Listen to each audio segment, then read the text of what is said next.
This video is brought to you by Miniature Market. Thousands of board games, miniatures, and paints, discount prices at miniaturemarket.com. Hey everybody, it's your old pal Rob. Today we're going to be taking a look at a game that is actually a coin game. They consider it part of the coin system, and Fred Serval, probably one of the most brilliant minds out there today, doesn't get the credit or the love he deserves. But we're going to just kind of briefly go over a bit of a Gest of Robin Hood.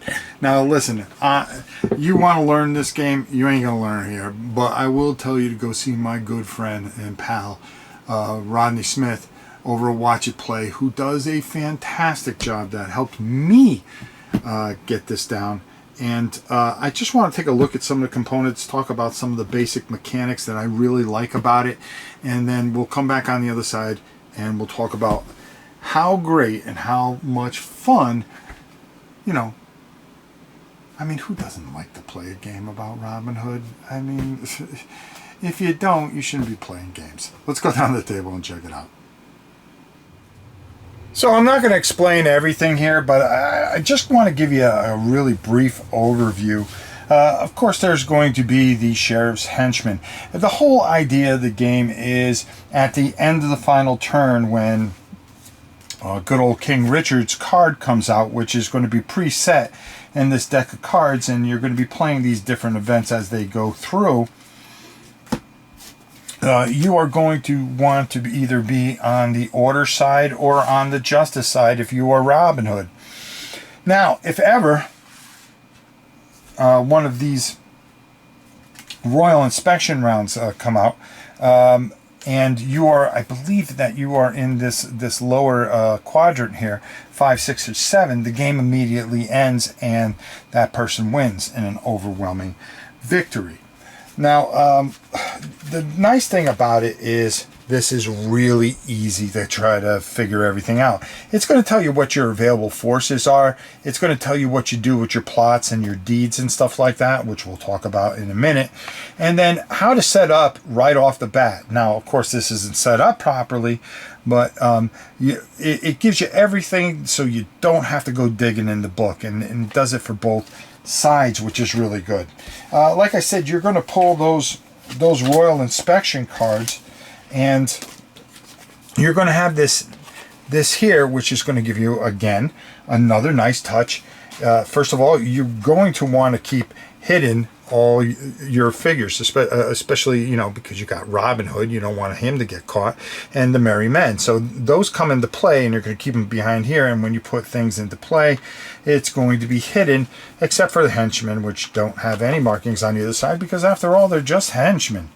Royal inspection, it tells you what happens when you go through that, and how things will happen. You're going to check for automatic victory, like I've talked about, and there's going to be certain things you can end up getting Robin Hood arrested and put into prison and stuff like that. But the thing that I really enjoy about this, and there is a certain amount of strategy with this, is how it starts off. Okay, because you're going to turn over, your cards, and then you're going to decide what you want to do. Single plot. You want to play the event card here, okay? Because as you can see, there's an event. There's one. The upper part is for Robin Hood, and the lower part, unfortunately, is for the sheriff, which would benefit him. So you may want to say, well, I definitely don't want him to get that ability, so I'm going to move my Robin Hood here. Now, what does that do? Well, I'll tell you in a minute.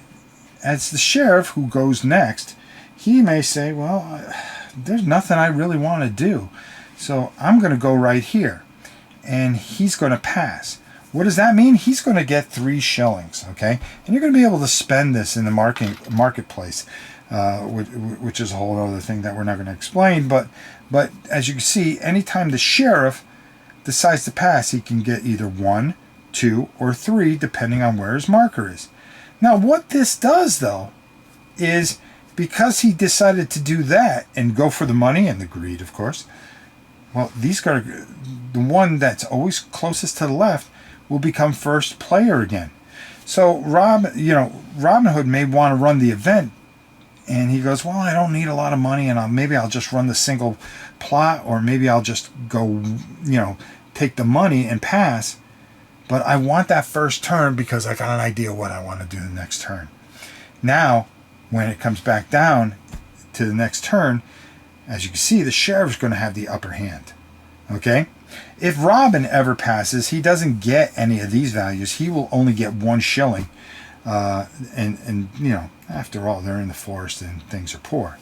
You're going to keep on playing until you work through this deck pretty much, which goes pretty quickly, believe it or not, and how it'll be set. Or if you're able to tip the scale in such a way that when a royal inspection comes out. But until then, you are going to keep going until you get, of course, the King Richard card, which will immediately conduct unrest phase of the royal inspection round and then determine victory. Just a really, really smart game, and does very, very well. The other thing is I want to talk about is your travelers. You can actually rob people. You can go and be very forceful, but you're going to pay a price for that. Okay, if you decide to go to lower, or you could do the easier way and kind of be more friendly and more charitable, and get a lesser value. It depends what you need, and each card is going to be different, and that's going to kind of determine what you're going to want to do here. Okay, and how you're going to want to go. Especially when you are robbing people, because remember, you rob from the rich and give to the poor, but it doesn't mean you try to hurt them or do anything bad. But sometimes you have to be a little bit more forceful. There are going to be ways that you're going to be moving around here also, and you're going to be able to build bridges, so you can actually may help you get places. Like here, there's a bridge, but if you wanted to get from here to Nottingham, you would actually have to go here, then here, and then here, and then here. Well, now there are ways that you can actually build a bridge possibly here and just go here and then into Nottingham, which overall is where the sheriff is, causing nothing but bedlam. So, and then, depending on you're going to be battling here as well. If there are henchmen here, they may be in a submissive way, or they may be in a revoltive way, which they will help more. It'd be more to the advantage of the Merrymen and Robin Hood for trying to capture a certain territory. Very, very interesting game, how it plays out. A lot of fun. We're going to talk more about this fantastic experience. I didn't go over everything, just a brief view of it, because I really think that if you go check out Rodney's video, it just puts it into perspective fantastically and does a wonderful, wonderful, wonderful job. So let's head up top and get on out of here. The board is absolutely beautiful. I love how the deck works. You know that once you get to King Richard, that's it. That's going to mark the end of the game. And trying to get between justice and order, making the smart moves, trying to decide when to take that action to make sure that you go first. That is really key, and it plays a huge part of this game, and it really does. Getting imprisoned, it hurts you for a little bit, but I really like the overall feel of this tremendous game. And Frederick has always made these just fantastic, wonderful experiences.